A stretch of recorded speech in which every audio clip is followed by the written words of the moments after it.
Chapter 1. Introduction to Miscarriage. Losing a pregnancy is like losing a future with a child, a hope, and a dream. It's more than a medical problem or an inconvenient setback. It's a life-altering ordeal that may affect people profoundly.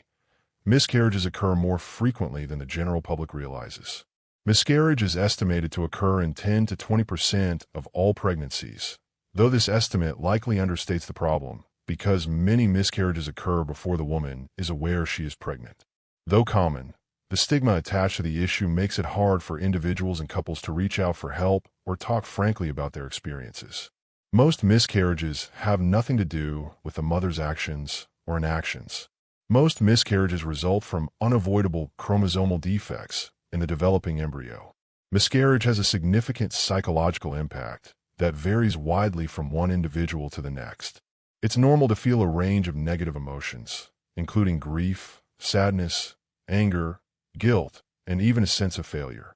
There is no right or wrong way to grieve. People grieve in different ways and for different amounts of time. It's also important to remember that partners can feel the effects of a miscarried pregnancy, too. Both the pregnant woman and her partner feel the pain of a miscarriage. Grief, uncertainty, and a feeling of powerlessness are all common reactions for partners. Miscarriage can affect people of all ages, races, and socioeconomic backgrounds. Understanding miscarriage as a common, yet frequently misunderstood experience requires debunking the myths that surround it and supporting individuals and their partners who are going through the pain of loss. The remaining chapters of this book will be focused on showing you all you need to know about miscarriage and what to do to prevent miscarriage. Chapter 2. The psychological impact of miscarriage. Miscarriage can be devastating because the unexpected death of a newborn can leave parents feeling empty. Even though miscarriages are usually out of a person's control, guilt and self-blame may occur. As people struggle to come to terms with the loss of what might have been, the emotional toll can continue far beyond the immediate aftermath. After miscarriage, a relationship may become strained as each of the couple deals with their own feelings of loss and look to each other for comfort and understanding. It's possible for there to be more emotional distance as a result of misunderstandings, feelings of isolation, and different coping strategies. The loss of a developing fetus during a miscarriage can have physical effects on the woman who goes through it.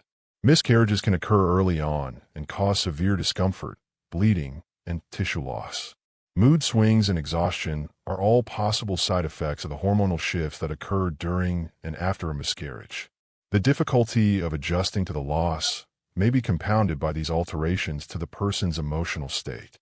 When a pregnancy ends in miscarriage, the parents-to-be mourn not just the death of their unborn child, but also the loss of their dreams for their child's future. The appearance of other pregnant women or babies, as well as other triggers, might cause unanticipated waves of melancholy, rage, and pain.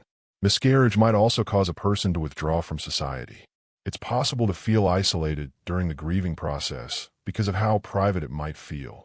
Miscarriage may be incredibly isolating, so it's important for those going through it to reach out for help, whether that's from loved ones or seek professional help.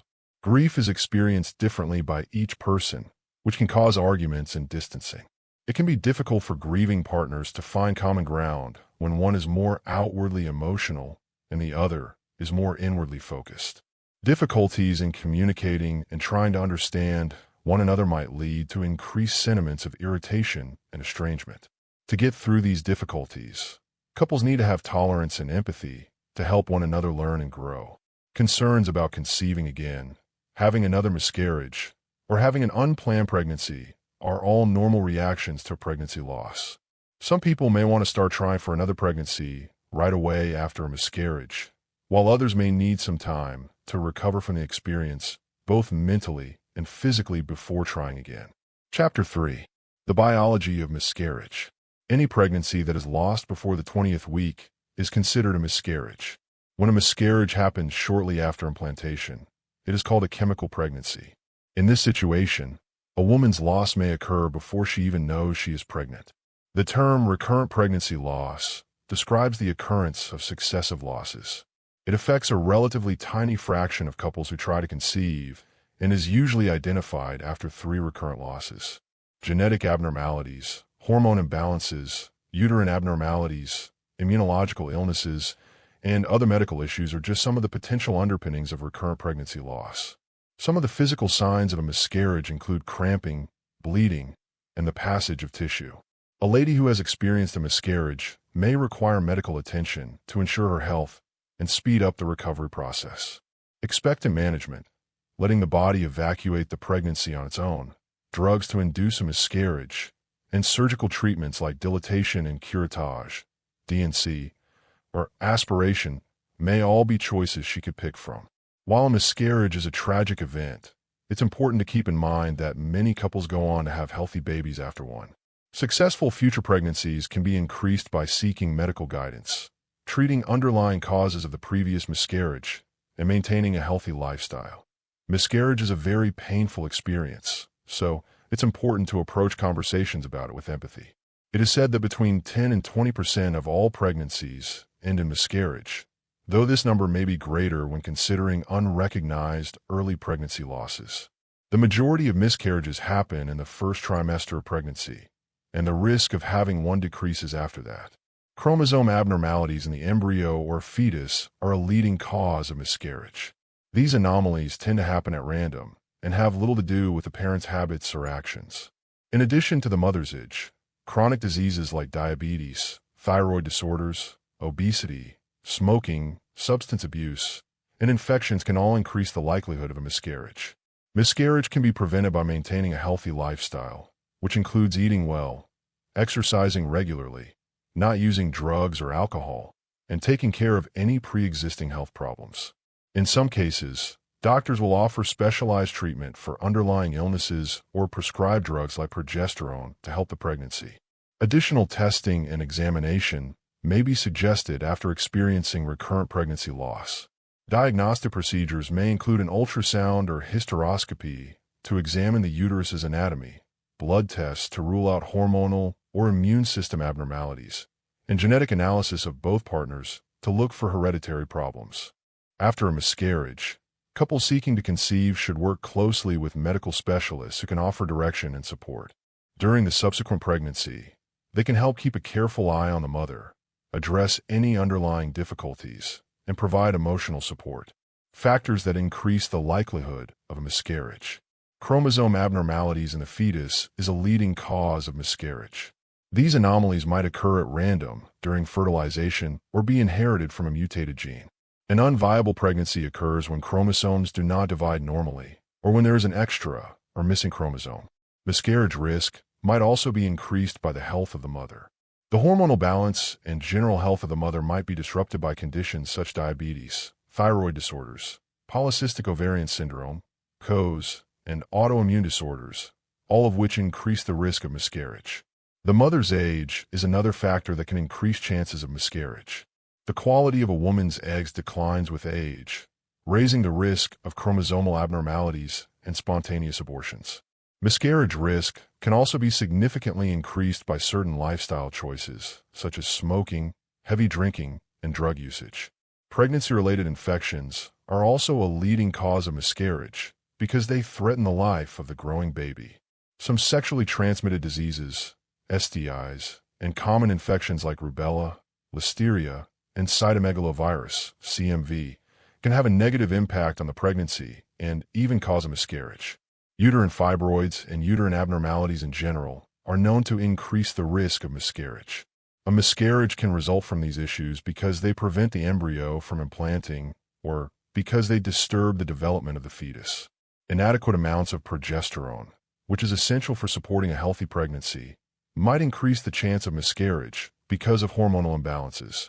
The hormone progesterone aids in maintaining the pregnancy by promoting the development of a uterine lining.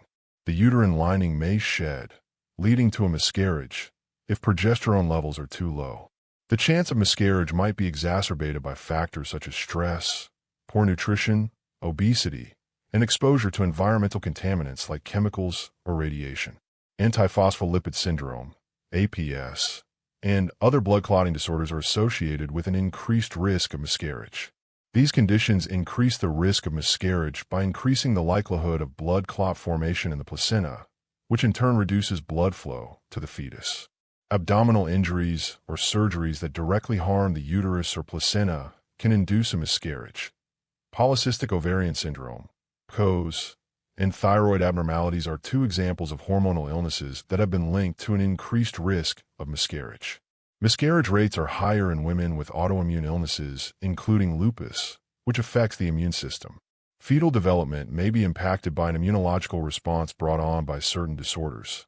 Miscarriage rates are also higher among women who drink heavily while pregnant.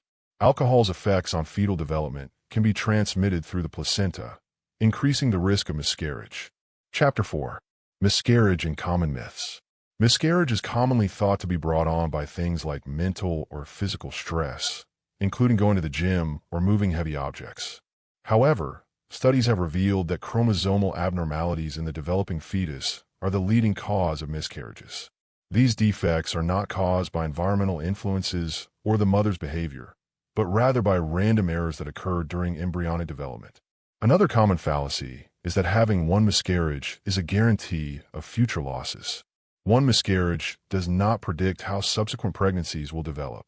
Miscarriage is common, but the vast majority of women who experience one go on to have healthy pregnancies and kids. Miscarriages are more common in the early weeks of pregnancy than is commonly believed, but they can happen at any time up until the 20th week. Late miscarriages are especially heartbreaking for parents who have already begun to develop feelings for their unborn child. Not all women will suffer the same symptoms during a miscarriage. Although miscarriage is frequently accompanied with vaginal bleeding and cramping, not all cases of bleeding or cramping are indicative of a miscarriage. These symptoms are common in early pregnancy, and many women who experience them do not end up having a miscarriage. However, pregnant women should always check in with their doctor if they encounter anything out of the ordinary. It is also important to dispel the myth that certain behaviors, such caffeine use or sexual activity, might bring on a miscarriage. To be clear, having a cup of coffee or becoming a little naughty does not trigger a miscarriage. The risk of pregnancy problems, including miscarriage, is increased by the use of alcohol and other drugs in excess. In order to have a safe pregnancy, it is best to adhere to the recommendations made by medical experts. It's a popular myth that certain things a pregnant woman does, like working out or moving heavy things, might bring on a miscarriage. Most miscarriages, however, are due to fetal anomalies in genes or chromosomes and have nothing to do with the mother's lifestyle.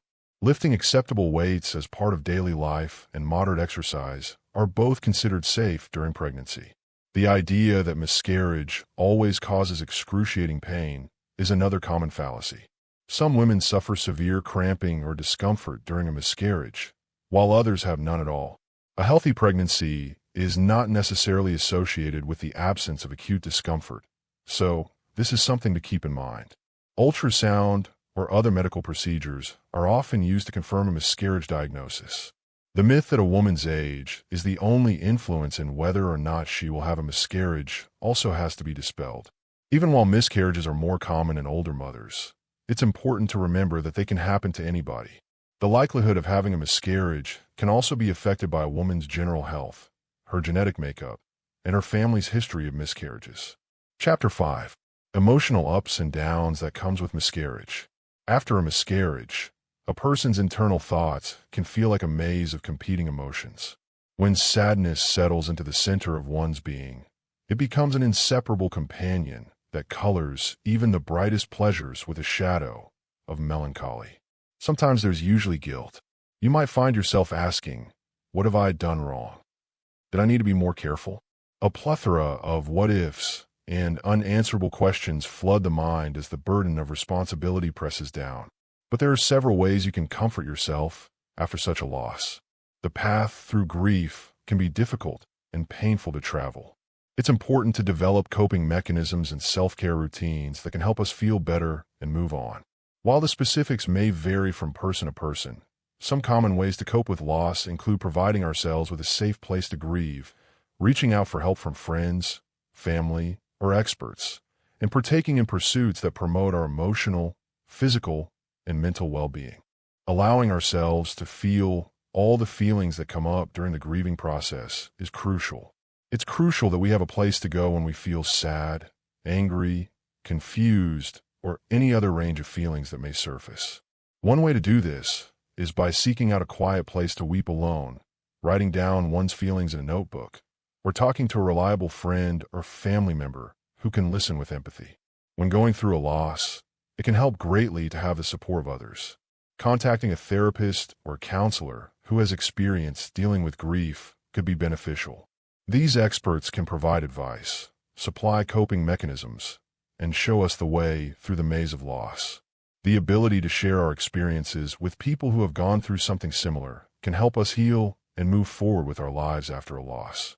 Self-care is especially important during the grieving process since it helps us keep our emotional and physical health. Taking care of our bodies can include feeding them well, drinking enough of water, and working out frequently. Reading, listening to music, practicing mindfulness or meditation, or spending time in nature are all examples of pleasurable things that might provide temporary relief from suffering. Keeping to a regular schedule can also be comforting during this time of loss. Creating order and regularity in our daily lives might help us feel more grounded despite the chaos around us.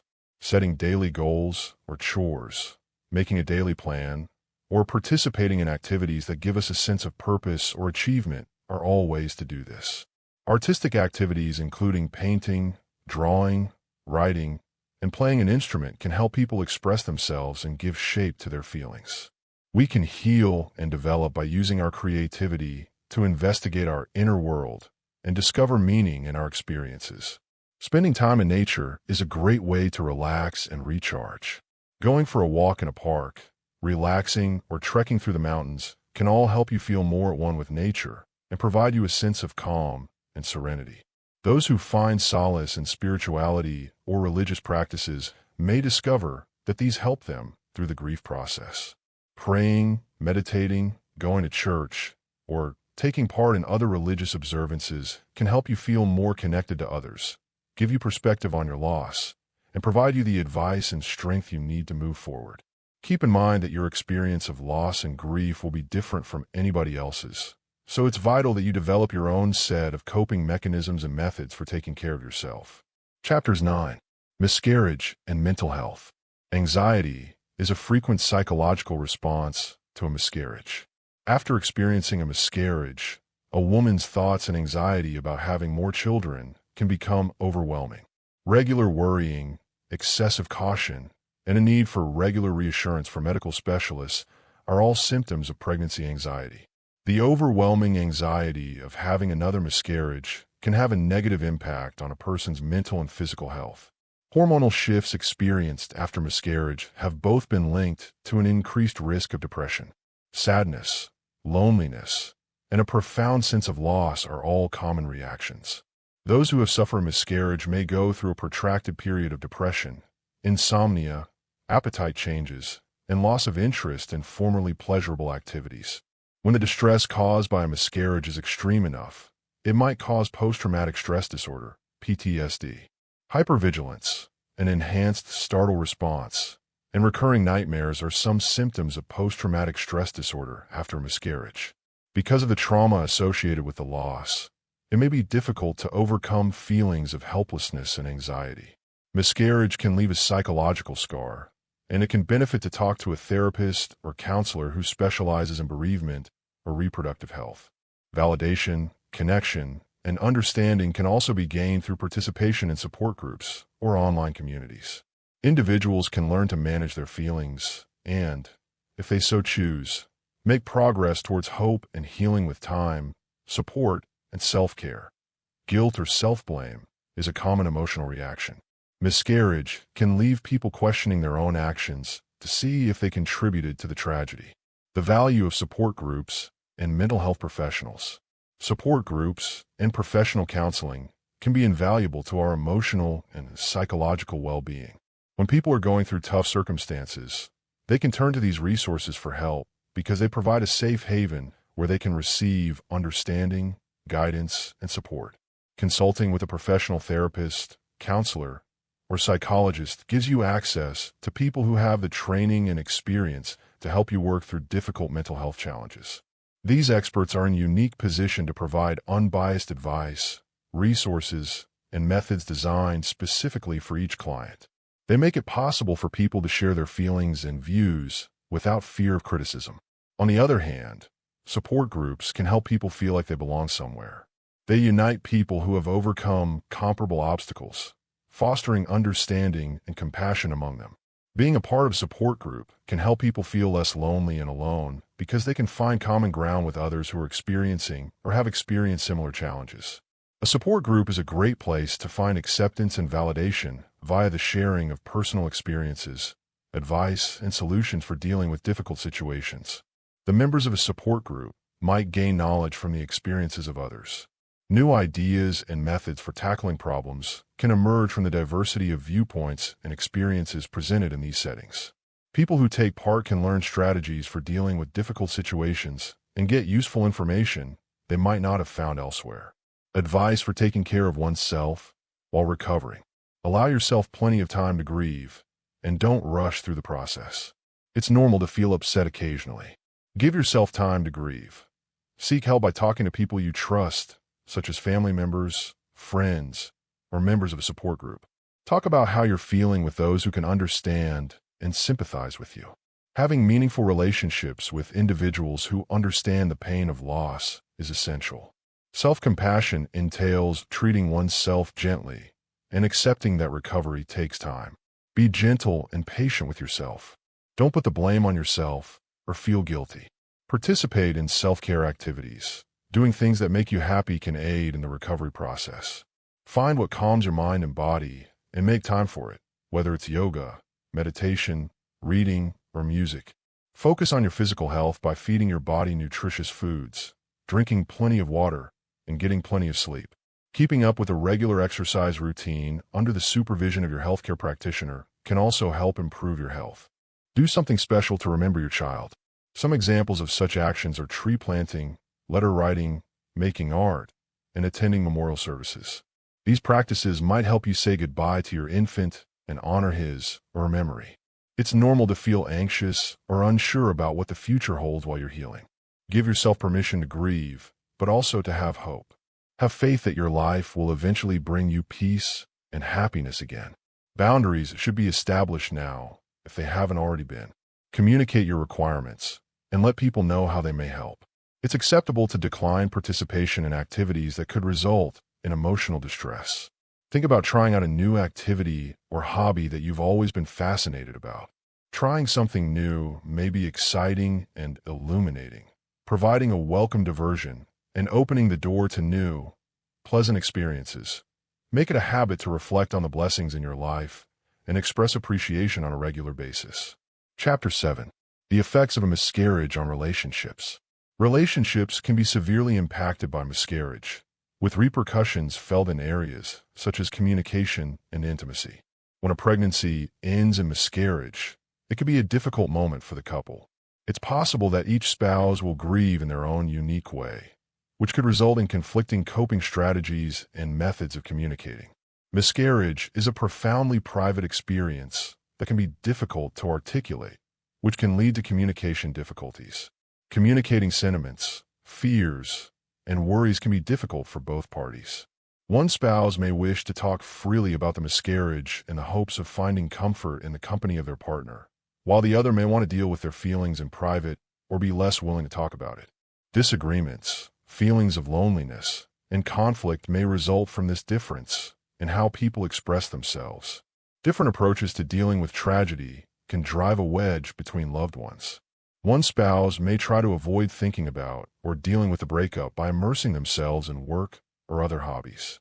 On the other hand, one spouse may prefer to publicly express grief in order to receive sympathy and consolation. These dissimilar responses to loss can drive a wedge between relationships and make it hard for them to find common ground while they grieve. The emotional toll of a miscarriage may cause difficulties in intimate relationships. Sadness, remorse, and perplexity are common emotions that might affect a couple's ability to be physically intimate with one another. The loss of a pregnancy can also cause anxiety about trying to conceive again and having another miscarriage. These worries can put a damper on a couple's closeness and prevent them from emotionally and physically connecting. Relationships affected by miscarriage require patience, sensitivity, and open communication to navigate. Partners should acknowledge and honor one another's unique responses to loss. If a couple is having trouble reconnecting emotionally, they may benefit from seeking professional help in the form of therapy or counseling. Couples can recover from the difficulties brought on by a miscarriage via communication, support, and healing together. Miscarriage can be difficult for couples because of differences in the duration and depth of grieving. Partners often grieve at different rates, with one person appearing to have moved on more swiftly than the other. One spouse may feel the other isn't fully appreciating or comprehending their suffering, which can lead to resentment or guilt on their part. Partners should realize that sorrow is a highly personalized process and show each other compassion and understanding as they work through their feelings. A miscarriage might also bring out underlying problems in a couple's ability to talk to one another. Couples whose communication skills are already lacking may find it even more difficult to express their feelings and demands during this delicate period. Relationships can become tense when there are misunderstandings, misinterpretations, or a lack of an emotional connection. To better understand and support one another, couples may need to acquire new communication skills or seek outside assistance. In addition to difficulties in communicating, couples may also experience differences in the coping strategies they use. Some people may choose to immerse themselves fully in their profession or hobbies as a means of escape from their suffering, while others may opt to spend more time alone. Partners who use very different coping strategies may feel distant from one another and find it difficult to connect with one another and offer meaningful assistance. As long as each partner's coping mechanism is not detrimental to the other's health, it is essential that they be recognized and respected. The intimacy between couples can suffer after the loss of a pregnancy. Partners may be hesitant to open up and be vulnerable with each other emotionally owing to thoughts of generating extra pain or discomfort, which can have a negative impact on emotional intimacy. The loss may also have an effect on physical closeness by creating negative emotions like fear, grief, or even guilt whenever sexual activity is brought up. Couples should talk openly about their emotions, get help from outside sources, and give each other time and space to recover. It takes sensitivity, understanding, and a willingness to work together to navigate the impact of miscarriage on a relationship.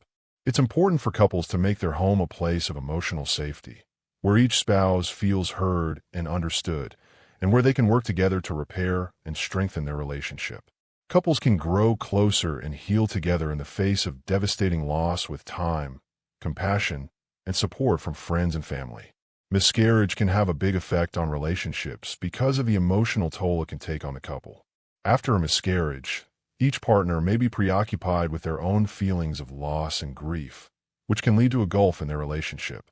Because of this chasm in their emotional connection, couples may find it difficult to offer the emotional support and solace that their partner needs. To keep their emotional connection strong, partners should validate each other's emotions, show compassion, and listen to one another without passing judgment. Healing from miscarriage is not a quick or easy process, and it often involves many stages. Even after some time is gone, a couple may endure unexpected surges of loss. Recognizing that healing takes time and that people respond to loss in different ways, it is essential for partners to offer ongoing support and understanding. Relationships can be strengthened during the ups and downs of the healing process if partners are patient and compassionate with one another. Coping with loss as a couple. It's important to make each partner feel that they can be completely vulnerable and open with one another. Sadness, anger, remorse, or even numbness can be symptoms of grief. Understanding and sharing one another's suffering via empathy is a crucial part of the healing process after a loss. Even if you are grieving the same loss, you must recognize that your pain is not the same as anyone else's. Gaining an understanding of the loss from one another's point of view can help couples develop empathy and strengthen their bonds of support. Keep in mind that the two of you may experience changes in your routines, responsibilities, intimacy, and communication as a result of your loss. Keep in mind that these shifts are typical reactions to a traumatic event. Give each other time and space to grieve on your own, but look for ways to come together and talk about it. The two of you may discover a new sense of meaning and purpose in your relationship through this trying time. Do something to remember your cherished one, such as building a monument or supporting an organization dear to their heart. You can find comfort and meaning in the wake of loss by thinking of ways to honor their memory. Recognizing that people have diverse ways of handling and coping with grief is crucial. Remember that even if you're in a relationship, you're still two separate people with different grieving styles. Give each other room to heal in their own way. Communication is also crucial. Discuss your fears and worries without holding back. Feel safe expressing your innermost feelings and thoughts, since you know your spouse has your back. Grief manifests itself in ways that are not always easy to explain verbally, so pay attention to both verbal and nonverbal clues. Make sure you both stay healthy and happy. Being supportive of one another while also making time for rest and rejuvenation is essential at this time of loss. Some examples of such activities are working out, going for walks in the park, keeping a journal, and consulting a therapist or support group. Recognize that your relationship dynamics may change as a result of your loss. When figuring out how to deal with the complexity of grief, it's common to have periods of tension, frustration, or even estrangement. Allow time for recovery and development, both individually and collectively. Share your worries and frustrations with one another, and figure out how to deal with them in a healthy, productive way as a team. Keep in mind that dealing with your emotions takes time. Healing can occur at any time, so it's important to be compassionate and patient with yourself. Let each other grieve in your own way, while still being close and supporting one another. Chapter 8. Thinking of getting pregnant again.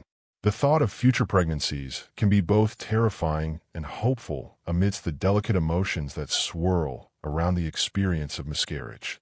There is a palpable sense of dread that casts a shadow over the future after a miscarriage.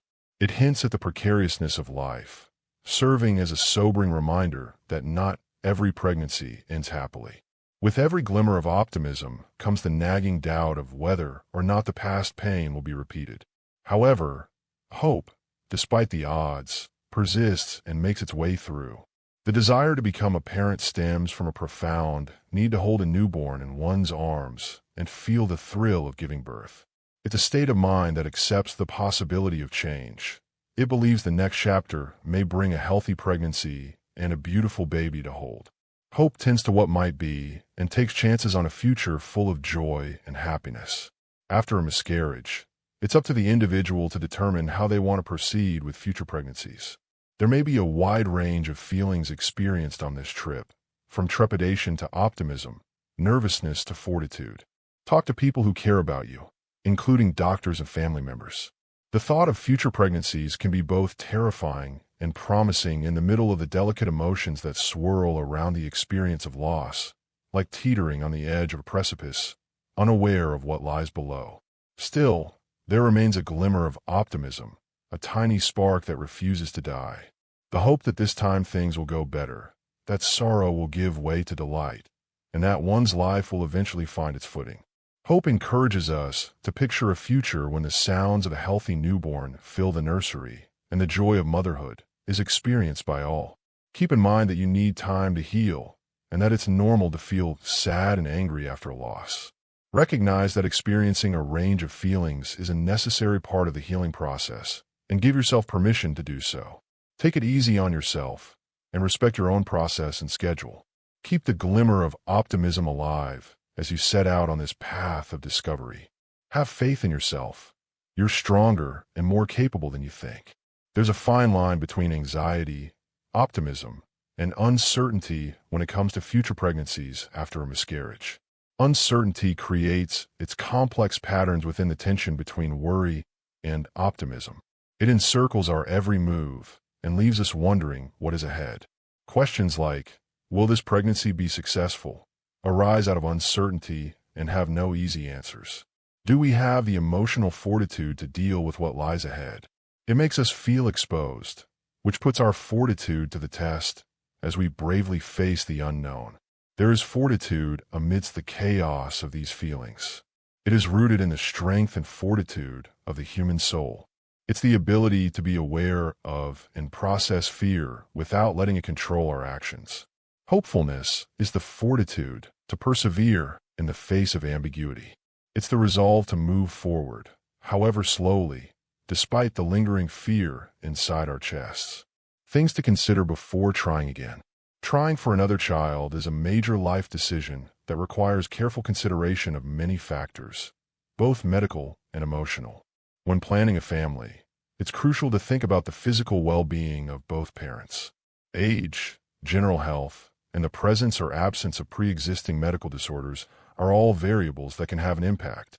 Women should evaluate their reproductive health by considering factors such as menstrual cycle regularity, hormone balance, and the presence or absence of delivery difficulties. Sperm quality and quantity are two key indicators for men. Consider whether or not you are emotionally prepared for the responsibilities of caring for another child. The love, patience, and sacrifice required to be a parent lasts a lifetime. Couples should think about how they'll feel about the changes to their family dynamic as a result of taking on more obligations emotionally. If you're not sure if you're emotionally prepared to start a family or not, it may help to think about the people in your life who would be there for you if you did. Taking care of a child's health, education, shelter, and basic necessities all cost money. Couples should think carefully about whether or not they can afford to raise another child and provide for their well-being. Consideration must also be given to the dynamics of the relationship and the quality of communication between partners. Having frank discussions about goals, preferred parenting strategies, and roles can help determine whether or not a couple is ready to start a family again. Consideration should also be given to the family's current composition and how the addition of a new kid might affect the sibling dynamic. The best time to start a family can be determined by taking into account the needs of the current children, their age, and how they would react to a new sibling. Having another child is a life-altering decision that necessitates careful consideration of one's physical health, mental well-being, financial stability, and social connections. This is a life-altering decision that must be discussed carefully by both partners in order to make the greatest choice for the family as a whole. Think about how solid your support system is. Think about who you can rely on for emotional and childcare assistance, such as family and friends. Some of the difficulties of raising many children can be mitigated by having a solid support system in place. Take care of your own emotional and physical well-being. Think about whether or not you have the stamina to go through another pregnancy, delivery, and the challenges of parenthood. Think of any problems that could emerge and how you'd handle them. Consider your family's living situation and whether or not you have enough room and money to support another child. You should think about whether or not you have the money, time, and other resources to raise another child. Think about when would be the best time to expand your family. Think about where you are in life and your professional and personal aspirations. You should think about how it fits into your plans for starting a family. Determine if you are mentally and emotionally prepared to become a parent again. Think about how many children you could truly care for and adore. Think about the emotional toll that meeting the needs of each of your children will take on you. Consider the nature of your relationship and how strong it currently is. Think about how having another child would alter your interactions with one another and the level of closeness between the two of you. Think about the strength of your relationship and whether or not you feel confident that it can handle the stresses of starting a family. Keep in mind that while these factors can help you make a choice, the decision to have more children is ultimately one that only you can make. Spend quality time talking things over with your partner. Get advice from medical experts, and go with your gut to make the greatest decision for your family. It's not uncommon to experience more anxiety during successive pregnancies, but there are ways to manage this. To begin, realize that your worries are quite typical given the many unknowns and alterations that pregnancy brings. Let yourself feel the full range of your emotions without analyzing them. You should think about asking for help from your loved ones. Tell them about your worries and concerns, and they'll be there to listen and offer comfort. You could also benefit from outside help by visiting a therapist or counselor. A therapist can help you figure out what's worrying you and provide you tools to deal with it. Pregnancy anxiety can be reduced by learning as much as possible about the process of giving birth. Take advantage of prenatal workshops and classes to educate yourself on what to expect, how to deal with any problems that may arise, and more. If you know what to expect, you'll have a better time and feel more in charge. Breathing exercises, meditation, and paying attention to the present moment are just a few examples of the kind of relaxation practices that can help. These methods can facilitate mindfulness, alleviate anxiety, and bring about serenity within. Set aside some time each day to do these things and give yourself permission to relax. Physical activity, on a regular basis, can improve one's psychological health. Walking, yoga, and swimming are all great ways to relieve stress and boost your mood. Additional strategies for coping with pregnancy anxiety include eating well and getting enough of rest. Individuals and couples who have doubts about pregnancy or who are unable to conceive naturally may want to consider alternative routes to parenthood. Possible alternate strategies include fostering, surrogacy, and adoption. Investigate these possibilities and make contact with groups or experts that can advise you. Keep in mind the importance of self-compassion and treating yourself with kindness. Take comfort in knowing that your anxieties and concerns are completely natural and expected. Focus on the bright side of this trip and rejoice in the little wins along the road. Connect with others who have your back and remind yourself that you're not alone in this. Create a self-care routine that works for you in addition to the previously stated tactics. Included in this category are pursuits that make you happy, calm you down, and make you feel good overall. Do things that provide you peace and pleasure, including reading, painting, gardening, or listening to music. Your mental health might benefit from making self-care a priority and giving yourself some much-needed downtime. Support and a shared experience might be found in the company of other pregnant parents or those who have been there.